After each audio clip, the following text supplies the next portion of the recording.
কত জন্ম ধরে যিনি শ্রদ্ধাপূর্বক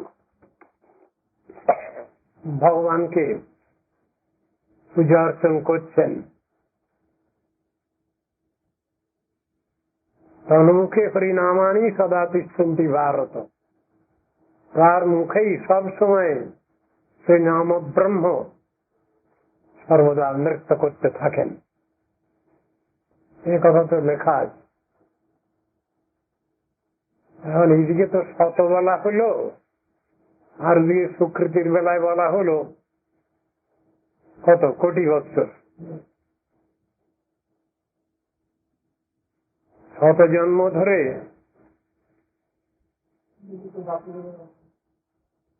যিনি ভগবানের পূজা অর্চন করছেন শ্রদ্ধাপূর্বক, তার মুখে নাম ব্রহ্ম, নাদ ব্রহ্ম, শব্দ ব্রহ্ম সর্বদা নৃত্য করেন, এ কথা লেখা আছে। কিন্তু এখানে জন্ম কোটি সুকৃতির ন লভ্যতে, এখানে সুকৃতি মানে কি হবে? সুকৃতি শব্দটা ব্যবহার হয়েছে বটে, কিন্তু সুকৃতির অর্থ এখানে ঠিক সুকৃতি নয়। সাধারণ ভাষায় আমরা যাকে পাপ পুণ্য বলি, সেই রকম ধর্মের কথাটাই ওখানে বলা হয়েছে। ঠিক ঠিক যদি সুকৃতি হয় তাহলে তো ভগবত কথায় রুচি আসবেই, এদিক ওদিক খাওয়ার কোন সম্ভাবনা নাই।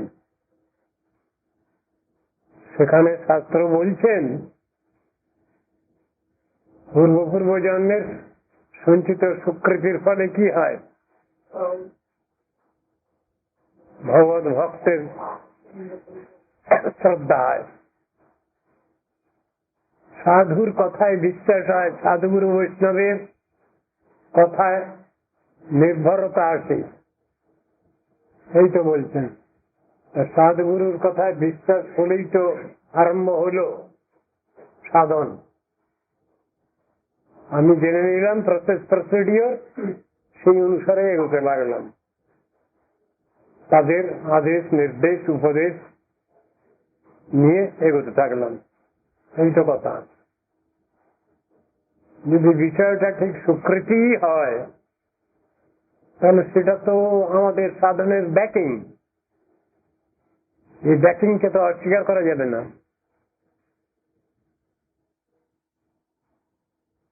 আর সুকৃতি শব্দটা যদি সাধারণ ভাবে ব্যবহার হয় এখানে, তাহলে তার খুব একটা বেশি মূল্যায়ন নাই। ভক্তিস্তু ভগবত ভক্ত সঙ্গে না পরিযায়তে, ভগবত ভক্ত সঙ্গে সাধুগুরু বৈষ্ণব সঙ্গে ভক্তি লাভ হয়। আর সৎসঙ্গ লাভ হয় কি করে? সৎসঙ্গ প্রাকৃতি পুঙ্গি সুকৃতই পূর্ব সঞ্চিতই, পূর্ব জন্মের সঞ্চিত সুকৃতির ফলেই সাধুগুরু বৈষ্ণবের কথায় বিশ্বাস হয়, শাস্ত্র কথায় বিশ্বাস হয়, নির্ভরতা আসে। চিন্তা করি আমরা, তাই তো অনেক তো কথা শুনলাম, অনেক কিছু পড়লাম, দেখি না একবার সাধুগুরুর কথায় বিশ্বাস করেই দেখি, শাস্ত্রের কথায় বিশ্বাস করে দেখি। শাস্ত্রের কথায় বিশ্বাস করলে আর কোনো অসুবিধা নেই, সাধুগুরু বৈষ্ণবের কথা মানেই শাস্ত্র কথা, তাহলে তো সব অসুবিধা মোটামুটি কেটে যাচ্ছে। তাদের আদেশ উপদেশ নির্দেশ পেয়ে আমরা সেইভাবে তো চলবো।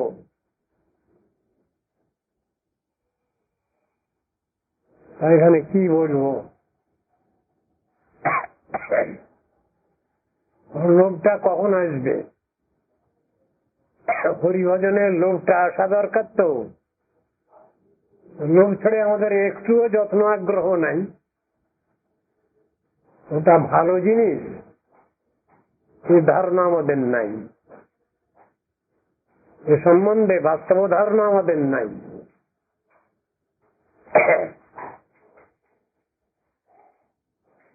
সাধন প্রয়োজন আছে জীবের, ঈশ্বর আরাধনার প্রয়োজন আছে, হরিভজনের প্রয়োজন আছে, এ কথাটা আমরা বুঝতেই চাই না। অথচ এই সংসারে থেকে আমরা যত রকমের কর্মানুষ্ঠান করি, সব থেকে শ্রেষ্ঠ কর্ম হলো সাধন ভজন, আত্মকল্যাণ চিন্তা, যার অপর নাম আত্মকল্যাণ চিন্তা, অন্য কল্যাণ নয়। জড় দেহের কল্যাণ চিন্তা, জড় মনের চিন্তা, খাবার, সেটার কথা বলা হয়নি। আত্মকল্যাণ চিন্তা, এইটাকে বুঝাতে গিয়েই আমাদের সনাতন শাস্ত্রে দুটো শব্দ ব্যবহার হলো, একটা হলো শ্রেয় আর একটা হলো প্রেয়। আপাত মনোরম, পরিণামে বিষবৎ, এই জিনিসগুলো, সাংসারিক যত জিনিসগুলো আছে এইগুলো হলো সব প্রেয়। আর শ্রেয় কোনটা? আপাত ক্লেশকর, দুঃখকর, পরিণামে অমৃতবৎ, নাম হলো শ্রেয়। এই দুটো জিনিস তো বেদের মধ্যে বোঝানো হয়েছে, বেদের শিরোভাগ উপনিষদের মধ্যে বোঝানো হয়েছে। শ্রেয়শ্চ প্রেয়শ্চ মনুষ্যমে ততৌ সম্পরিত্য বিধিমুক্তি ধীর, এসব বাক্যতে বোঝানো হয়েছে। আমরা যেটাকে ভালো বলে মনে করছি এ সংসারে, সেটা আদপেই ভালো নয়। কিন্তু স্বয়ং ভগবান যাকে ভালো বলেছেন, শাস্ত্র যাকে ভালো বলেছেন, মুনি ঋষিগণ যাকে ভালো বলেছেন, সাধু গুরু বৈষ্ণব যাকে ভালো বলেছেন, গুরু গোস্বামীগণ যাকে ভালো বলেছেন, সেই universal truth, axiomatic truth, absolute truth হলো ঠিক ভালো। সেই ভালোকে যদি আমরা ভালো বলে মেনে নিতে পারি, তাহলে সবটাই ভালো। তখন থেকে সাধন আরম্ভ হলো।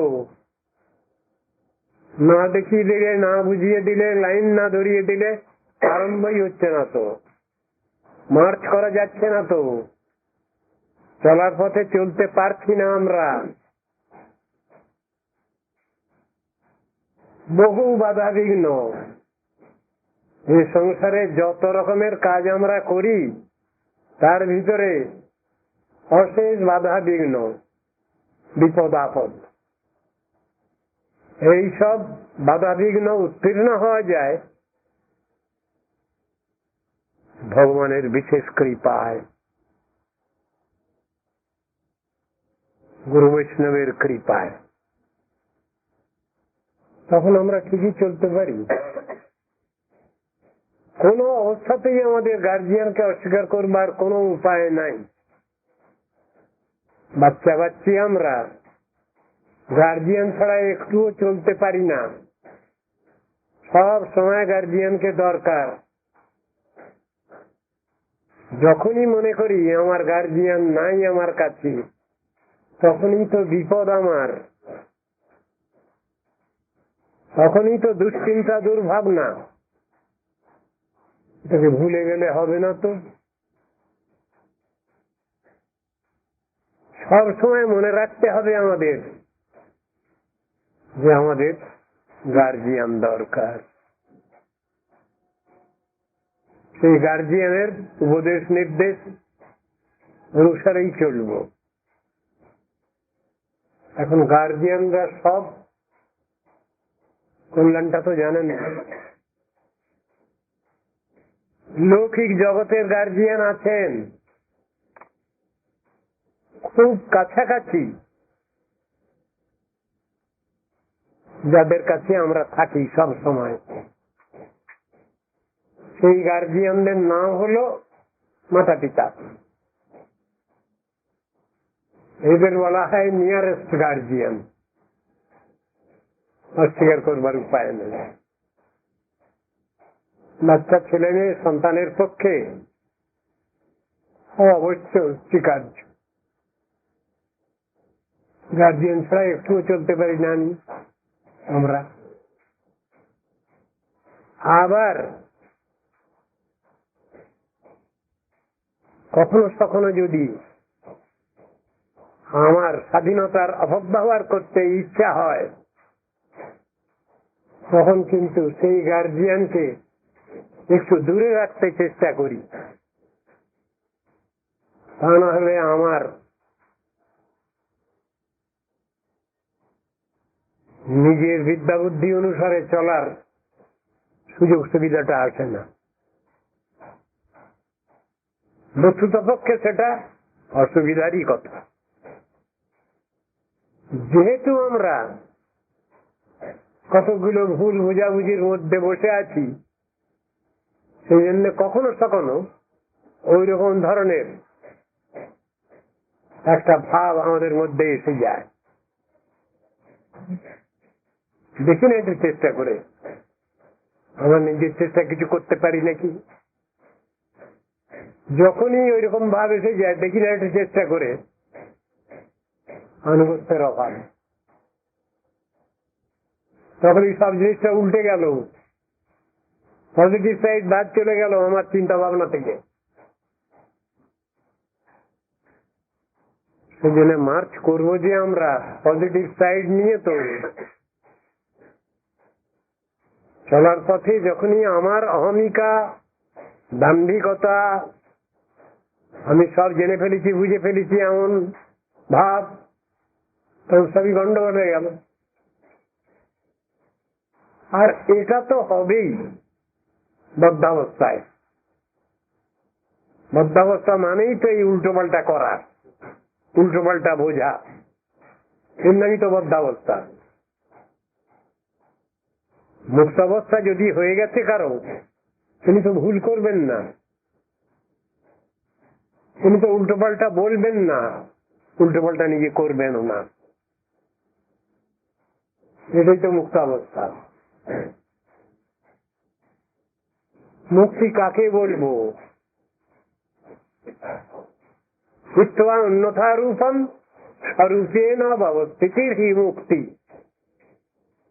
এই তো শাস্ত্রে বলছেন। মুক্তি কাকে বলা হলো? অবিদ্যা বিরহিত হইয়া আত্মধর্মে প্রতিষ্ঠিত হওয়ার নামই মুক্তি বা মোক্ষ। কথাটা তো ঠিকই আছে।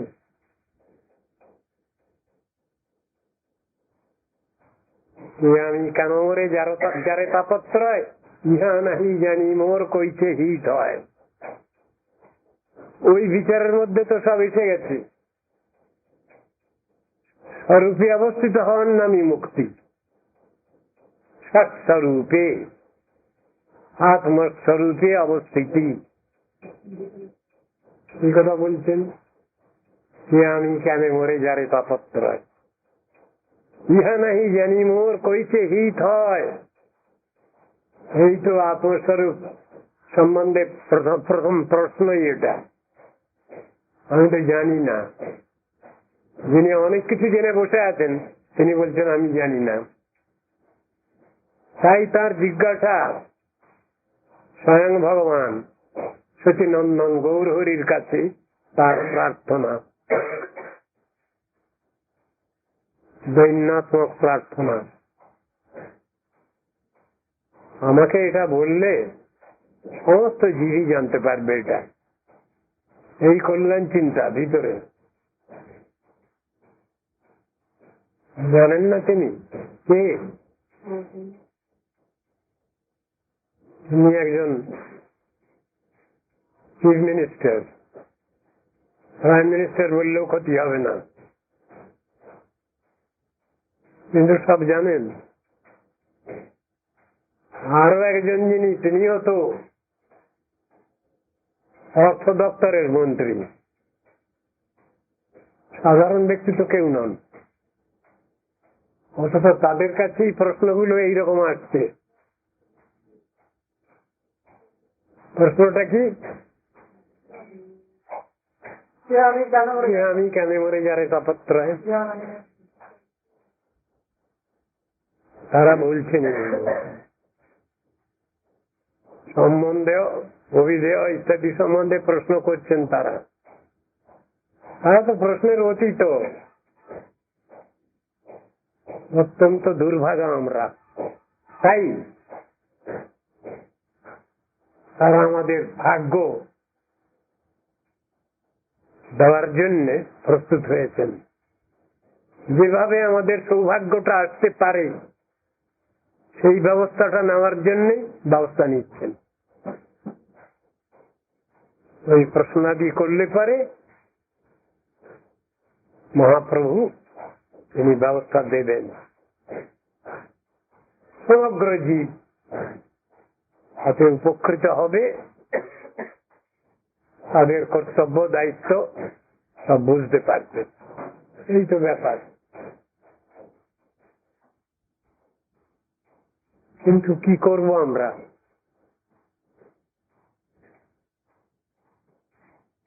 সব তো দেখিয়ে দেওয়া হলো, মার্চ করতে পারছি না তো। সব সময় ফুল টাইম গার্জিয়ানের দরকার হচ্ছে।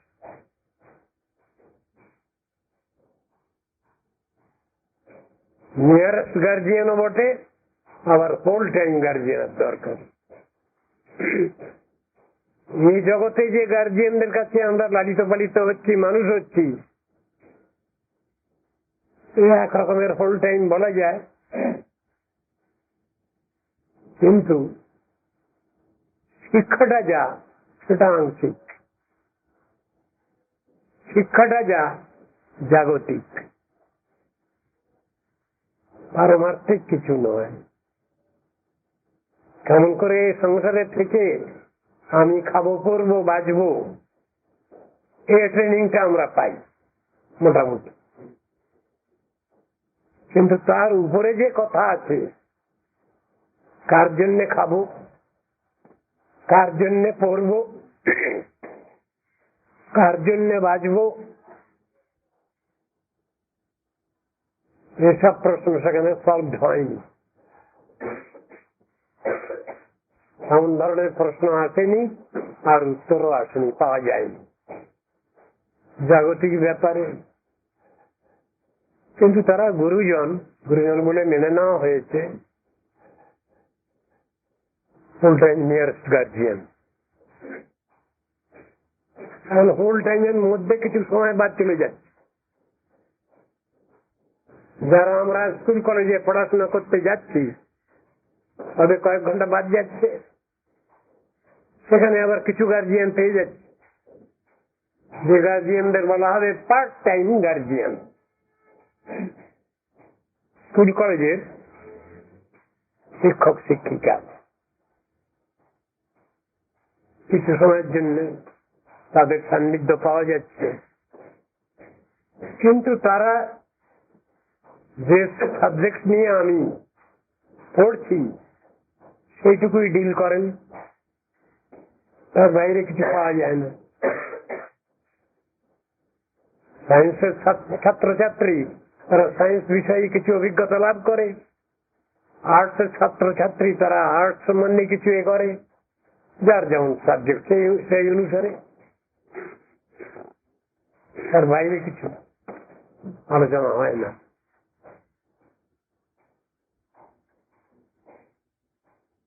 তাহলে ফুল টাইম গার্জিয়ান যাদের বলা হলো, তাদের ঠিক ফুল টাইম বলা যাচ্ছে না। ফুল টাইম মানে 24 ঘন্টা, তো কয়েক ঘন্টা তো বাদ গেল লেখাপড়ার ব্যাপারে স্কুল কলেজে। তাহলে ফুল টাইম কি করে বলবো?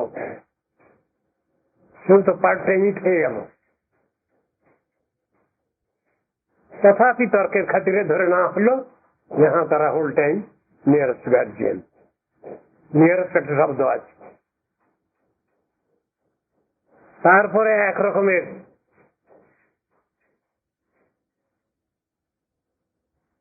গুরু পাই। কারা? মুনি ঋষি। তারাও এই কর্মমার্গে, জাগতিক জ্ঞান মার্গে, আবার কর্মকাণ্ডীয় ব্যবস্থাপনায়, শুষ্ক জ্ঞানের ব্যবস্থাপনায়, যোগাদির ব্যবস্থাপনায় তারা কিছু ক্রিয়াশীল অ্যাক্টিভ। কিন্তু ওটা তো আমার সুবিধা হচ্ছে না বেশি কিছু। ভক্তি তত্ত্ব সম্বন্ধে আমি যদি কিছু জানতে চাই, বুঝতে চাই, তখন তো পৃথক গুরু ধরতে হচ্ছে। কর্মী গুরু আলাদা, নির্বিশেষ জ্ঞানী গুরু আলাদা, নির্বিশেষ যোগী গুরু আলাদা, তপস্বী গুরু আলাদা।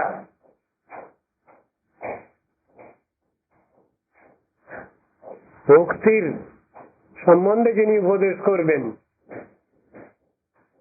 সে গুরু আলাদা। যতদিন পর্যন্ত আমরা এই প্রাকৃত জগতের কর্মজ্ঞান, যোগাদি যে কষায়, মানে বাধা বিপত্তি, এইগুলো নিয়ে আছি, ততদিন পর্যন্ত আমাদের তো তত্ত্ব আলোচনা ঠিক হচ্ছে না। ভক্তি কি জিনিস, ভক্তি সম্বন্ধে কিছু বলুন, সেই সম্বন্ধে কিছু জানতে চাই, বুঝতে চাই। এখানে প্রশ্নকারীকে প্রশংসা করা হইল। স্বয়ং কৃষ্ণ দ্বৈপায়ন বেদব্যাস তিনি ভাগবতে রেখেছেন প্রশ্নটা, সেই জিনিস ব্যাখ্যা দিয়েছেন তার সেই অপরম সেবক সুখদেব গোস্বামী। প্রশ্নটা শুনে খুব আনন্দিত। প্রশ্নকারীকে আগেই তিনি ধন্যবাদ জানাচ্ছেন। কেন? এমন প্রশ্ন তো শুনি না, এমন প্রশ্ন তো সাধারণ দুনিয়ার লোক করে না। এত সুন্দর প্রশ্ন করেছেন আপনি, বাহ বাহ বাহ। প্রশ্নকারীকে প্রশংসা করছেন কেন?